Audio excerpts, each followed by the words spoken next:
नमस्कार, shalom India TV मध्ये आपलं स्वागत आहे। मी आहे नंदकुमार शर्माके। गडचांदूर शहर विकास आघाडी नगर परिषद गडचांदूर सन 2025 अध्यक्ष पदाकरिता श्री निलेश भाऊ ताजने व 20 उमेदवार लढणार आणि म्हणून 18 नोव्हेंबर 2025 ला मंगळवारला पत्रकार परिषद घेण्यात आलेली आहे।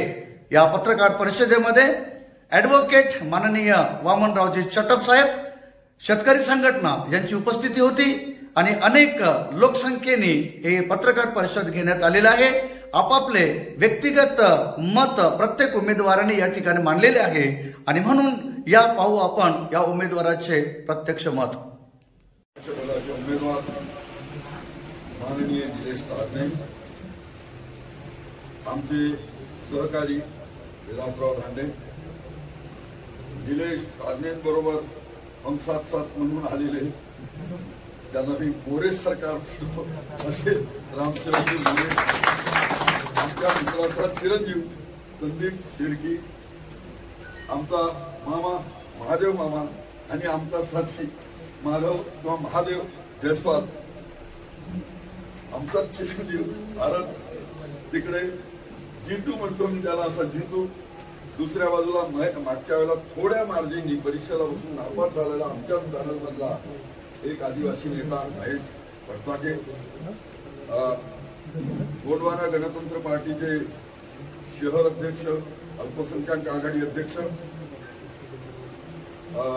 शिवाय त्यांनी सर्व मार्मिक भाषण केलं असे ढेंगळे सर, त्यांचे सहकारी तिपे सर, या व्यासपीठावरील सर्व आमचे उमेदवार, आमचा साथी हजाभाई आणि पुढे बसलेल्या सर्व पत्रकार भावांनो आणि सहकारी मित्रांनो, गडचांदूर शहर विकास आघाडीची कल्पना एक व्हिजन किंवा ब्ल्यूप्रिंट डोळ्यासमोर ठेवून करण्यात आलेली आहे। एका बाजूला निलेश ताजने त्याची व्हिजन क्लिअर आहे, त्याची ब्ल्यूप्रिंट तयार आहे।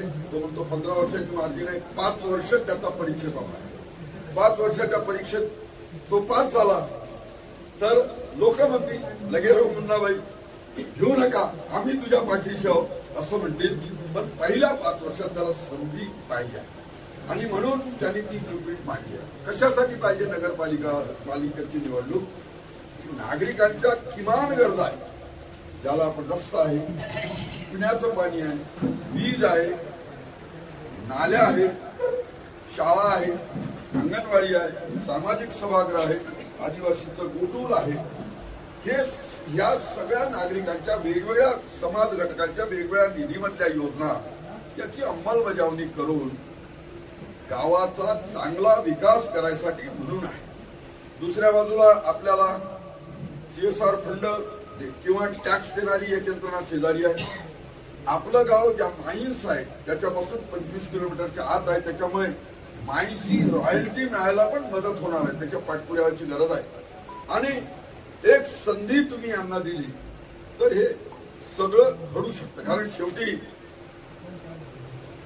3 पहलवानात किंवा 4 पहलवानात कोण चांगला पळणार आहे हे स्पर्धेने ठरतं आणि या स्पर्धेच्या युगात तुम्ही सगळ्यांनी आशीर्वाद दिल्याशिवाय, कारण लोकांसाठी लोकांकरवी निवडलेले प्रतिनिधी म्हणजे लोकप्रतिनिधी, लोकांसाठी लोकांकरवी चालवलेलं राज्य म्हणजे लोकराज्य किंवा लोकशाही, म्हणजे लोकप्रतिनिधींना जन्म घालणारे कोण असेल तर तुमच्या एका मतात ताकद आहे की तुम्ही ठरवलं हा नगरपालिकेत जाऊ शकतो, याची टीम जाऊ शकते, आणि तुम्ही थोडंसं दुर्लक्ष केलं तर नमान मैतेराम हेमान म्हणून अनवॉन्टेड माणूस खुर्चीमध्ये जाऊ शकतो। लोकशाहीमध्ये एकदाच निर्णय करायचा असतो, अन्यथा 5 वर्ष पस्तावल्याशिवाय तुमच्या हातात काही राहत नाही। जसं आम्ही असं म्हणतो की मी शेतकरी म्हणून असं म्हणतो नेहमी की गव्हाच्या मोसमात धान पिकत नाही, तसं वेळेत झालं पाहिजे। थोडंसं ही सगळी मंडळी जुन्या एका भारतीय जनता पक्षात काम करणारी सगळी बाहेर आली। एक लक्षात ठेवायचं, जीवनाच्या प्रवासात वेळ हा महत्वाचा घटक आहे। आमच्याकडे गावात एक म्हण आहे, एक मैत्रीण दुसऱ्या मैत्रिणीला असं म्हणते, मैत्रीण म्हणजे सखू, ती म्हणजे हाट म्हणजे बाजार, ती म्हणते एक मैत्रीण दुसऱ्या मैत्रिणीला म्हणते चल सखू हाटा जाऊ, ती दुसरी म्हणते आता नाही मग राहू, मग पहिली म्हणते मग महाराज जाते, मग मला कोण घेते। जीवनाच्या प्रवासात वेळ हा एसेन्स आहे. तो जर निघून गेला, 4 गोष्टी संतांनी सांगितल्या. एक, क्रियेविना वाचाळता व्यक्त आहे. तुम्ही ऍक्शन नाही घेतली तर रिॲक्शन येणे नाही. क्रियेविना वाचाळता व्यक्त आहे. दुसरं, केल्याने होत आहे रे, आधीच केलेच पाहिजे, कारण कोशिश करने वाले की कभी हार नहीं होती. तिसरं, कल करे सो आज करे, आज करे सो अब, नाही तर 5 वर्ष बोलल्यावर राहणार राहू. कल करे सो आज करे सो अब, फल में प्रलय होगा बहिरी करोगे कब. आणि चौथं, वक्त किसी का इंतजार नहीं करता और कल किसने देखा है. मग ह्या दृष्टीने यांनी 5 वर्षांनी वय वाढल्यावर पुन्हा अन्याय होणार याची काही खात्री आहे का?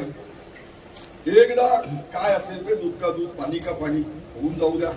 तुमच्या सगळ्यांच्या सहकार्याने हे निश्चित आहे की तुम्ही हे यश संपादन करू शकता.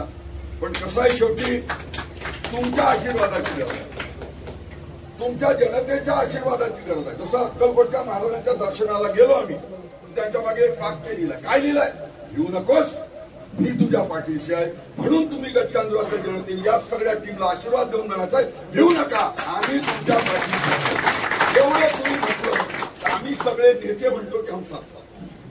मांजर जसं कोण्याही बाजूने फेकलं की न्याव म्हणतो, पायावर उभं राहतं, तसं आपल्या अस्तित्वाची चुणूक हे सगळे दाखवतो. मी यांचा सहकारी मित्र म्हणून एवढंच सांगतो की जो विश्वास गडचांदूरातली जनता टाकेल त्या विश्वासाला तडा जाणार नाही हे बघायची जबाबदारी माझी आहे. मी एवढंच तुम्हाला ऐकतो. आणि शेवटी कसं आहे, संधी देणं तुमच्या हातात आहे, हे सगळं आहे. आणि 5 वर्षाचा परफॉर्मन्स रिपोर्ट पाहिल्यावर, कारण याची विजन 15 वर्षाची, याचं ब्ल्यूप्रिंट 15 वर्षाचा.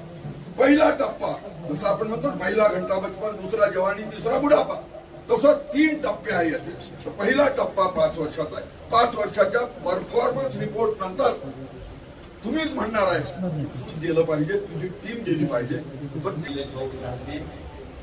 सन्माननीय रामसेवकजी मोरे, सन्माननीय संदीप भाऊ शेरकी, सन्माननीय आमचे मामाजी इपेसर, सन्माननीय भारतभाऊ आत्रा, भाईजी तपसागे, वितूभाऊ गेडाम, राजाबाई शेख, सर्व नगर विकास, आमच्या गडचांदूर शहर विकास आघाडीचे 20 उमेदवार आणि आपण इथे उपस्थित पत्रकार 21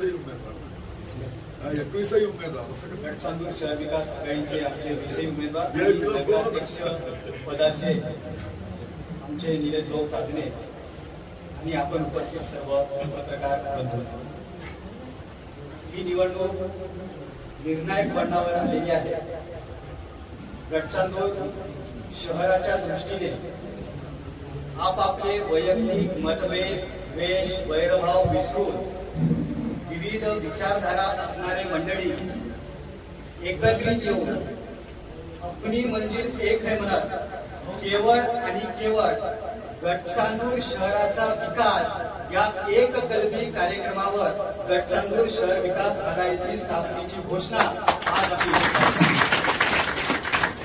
आणि ही घोषणा करत असताना आम्हाला आनंद या गोष्टीचा आहे की गेले अनेक वर्ष एका पक्षाशी जोडून काम करत असताना, शहराच्या विकासाच्या दृष्टीने आपण पावलं उचलत असताना नागरिकांचा आग्रह आहे, विविध विचारधारातल्या लोकांचा आग्रह आहे आणि आग्रह असल्यामुळे वेळ प्रसंगी त्यागाची देखील भूमिका घेऊन शहराच्या विकासासाठी अग्रणी भूमिका घेतली. म्हणून आम्हाला निलेश भाऊ ताजने यांचं सर्वप्रथम अभिनंदन करावंसं वाटतं.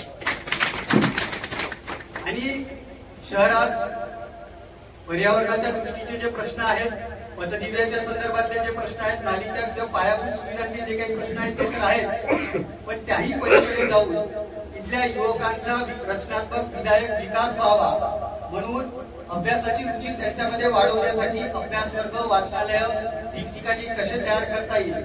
इथे शहरामध्ये वेगवेगळे जे बगीचे आहेत त्या बगीचांमध्ये आपल्याला अभ्यासाचं वातावरण कसं तयार करता येईल त्याही दृष्टीने आणि युवकांच्या रोजगाराच्या अनुषंगाने स्थानिकांसह आपल्या इथे बऱ्याच प्रमाणात परप्रांतीय वेगवेगळ्या राज्यातून आलेले लोक आहेत, यांच्यामध्ये देखील समन्वय साधून चांगला विकास या शहराचा घडवून आणण्याच्या दृष्टीने ही शहर विकास आघाडी आपण